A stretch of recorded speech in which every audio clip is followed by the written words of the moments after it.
саламатсыздарбы, урматтуу студенттер? Бүгүнкү өтүлө турган тема менен таанышалы.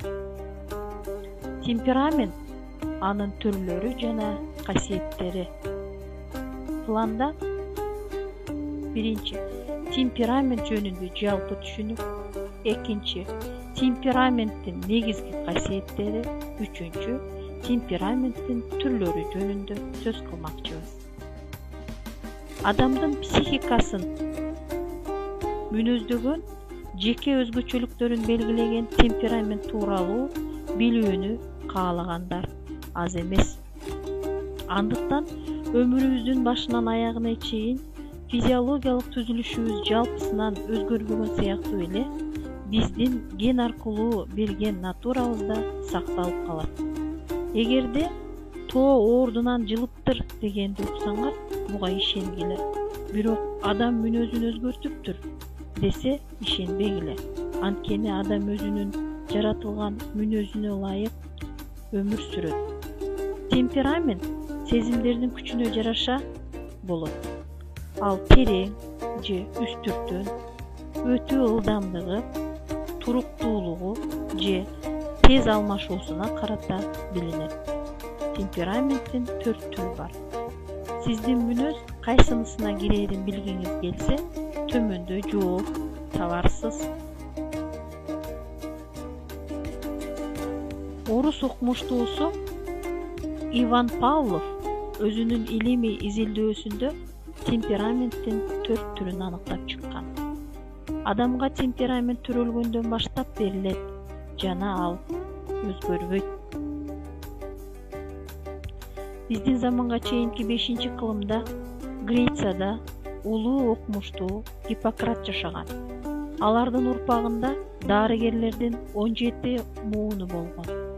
Тажрыйба байкоосунда ага адамдардын белгилүү болгон түрлөрүн сангвиник, холерик, меланхолик, флегматикалык мүнөздөмөлөрдү сүрөттөөгө жардам берди. Гиппократ 4 темперамент адамдын организминдеги суюктуктардын катышы менен салыштырган. Кан, лимфа, өт.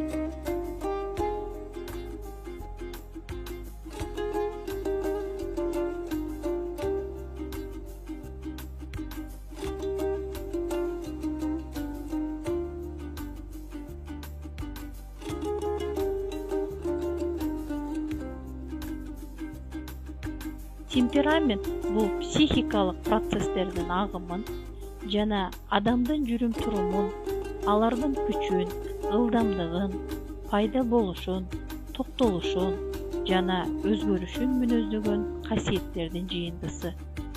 Темперамент деген сөз латын сөзүнөн алынган. Кыргызча которгондо бөлүктөрдүн тиешелүү катышы дегенди түшүндүрөт. Темперамент бул адамдын ишмердүүлүгүндөгү нерв системасынын чагылдырылышы же психикалык өзгөчөлүгү. Темпераменттин сапаты тубаса болот. Бул ой жүгүртүү, сүйлөө ыкмаларында көрүнөт. Ушул эле темпераменттик мүнөздү биз координаталык ок сызыгына жайгаштырсак, холерик, меланхолик, флегматик, сангвиник. Меланхолик, флегматик булар туруктуу адамдар болот экен. Ал эми холерик, сангвиник булар сезгичтик адамдар болушат экен. Бул жерде экстраверт деген бар. Тышкы дүйнөгө багытталган, түз, ачык эмоционалдык көрүнүштөргө ээ, кыймылдарды жана тобокелдерди сүйгөн, объективдүүлүккө умтулган адамдар. Бул адамдардан этият болушубуз керек.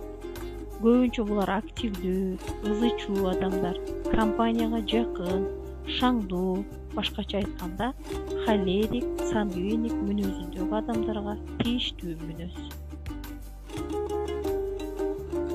Ал эми интроверт деген өзүнүн ички дүйнөсүнүн кубулуштарына көбүрөөк кызыккан адамдар, чындыгында өздөрүнүн теорияларына жана баалуулуктарына көбүрөөк кызыгышат.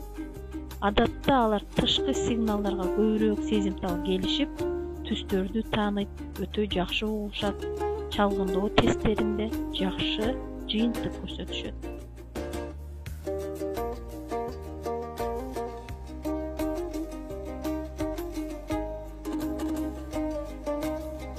Эмоционалдуу жумушка болгон жөндөмдүүлүгү менен айырмаланат.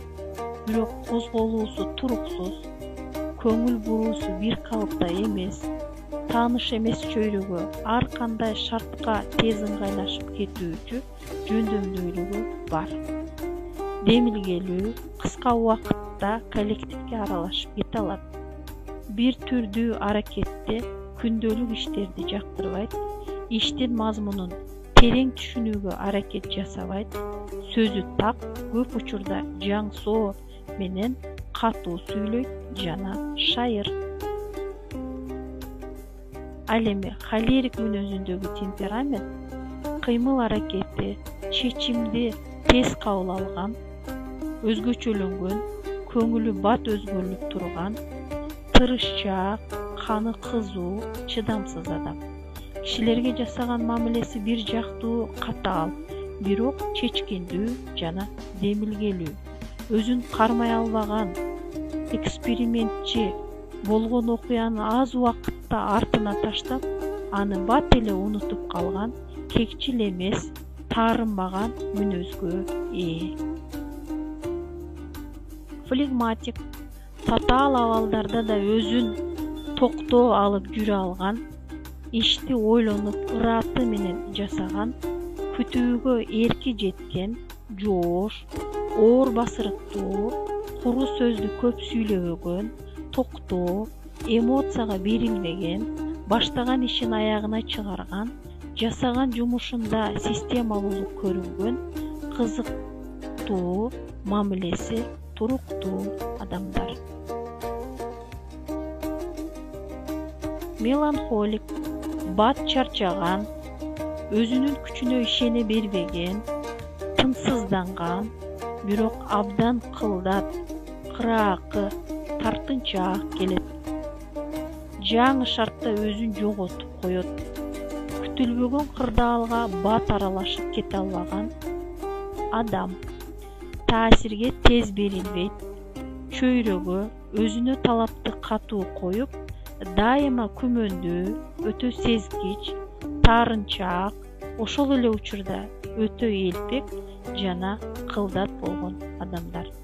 Мынакей студенттерим, силер адамга мүнөздүү 4 темпераменттик мүнөз менен таанышып алдыңар.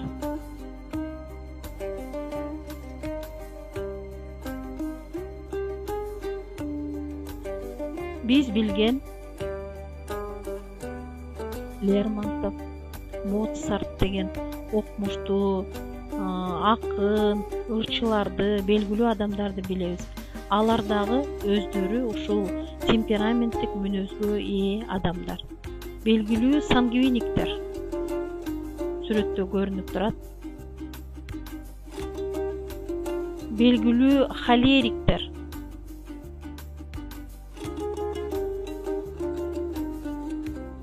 Белгилүү меланхоликтер.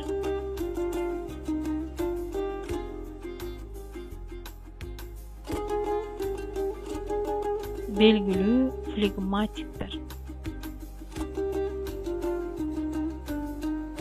Мына ушинтип бүгүнкү темадан биз темперамент жөнүндө түшүнүктөрдү алдык.